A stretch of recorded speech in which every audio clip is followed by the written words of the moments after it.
رمضان میں تراوی 20 رکعت پڑھنی ہوں گی، 8 رکعت کا ہمارے فقہ حنفی میں کوئی کانسیپٹ نہیں ہے، پہلی بات یاد رکھیں۔ اور یہ رمضان کی تمام راتوں میں پڑھیں گے۔ 20 رکعت تراوی رمضان کی تمام راتوں میں پڑھنا ہر عاقل بالغ مسلمان مرد و عورت کے لیے سنت مؤکدہ ہے،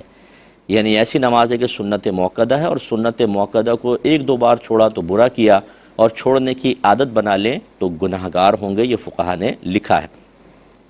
چنانچہ اس سے معلوم ہوا کہ ایک تو مردوں پر بھی لازم ہے، عورتوں پر بھی لازم ہے، اور دوسری بات یہ ہے کہ رمضان کی تمام راتوں میں چونکہ پڑھنی ہے، اس لیے اگر آپ نے 10 روزہ تراویح پڑھ لی، 5 روزہ، تو اس سے بقیہ راتوں میں تراویح پڑھنے کا مطالبہ ختم نہیں ہوگا، شرعی مطالبہ باقی رہے گا، ہمیں کرنی ہوگی۔ اچھا، جہاں باقاعدہ جماعت قائم ہو، ایک امام مقرر ہو، وہاں کم از کم ایک قرآن کا ختم بھی سنت مؤکدہ ہے، جبکہ صحیح پڑھنے والا ہو۔ لہٰذا معلوم یہ ہوا کہ اگر آپ تنہا پڑھ رہے ہیں تو پھر قرآن کوئی ختم کرنا کوئی لازم نہیں ہوتا۔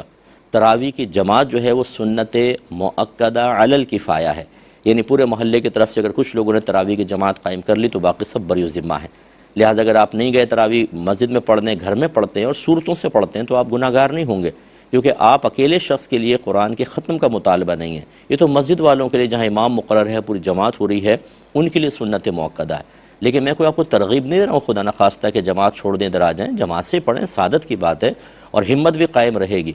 لیکن ایک شرعی مسئلہ جو ہے وہ میں نے آپ کو بتایا، اس کے کچھ اور مسائل ہیں، میں عرض کرتا ہوں، لیکن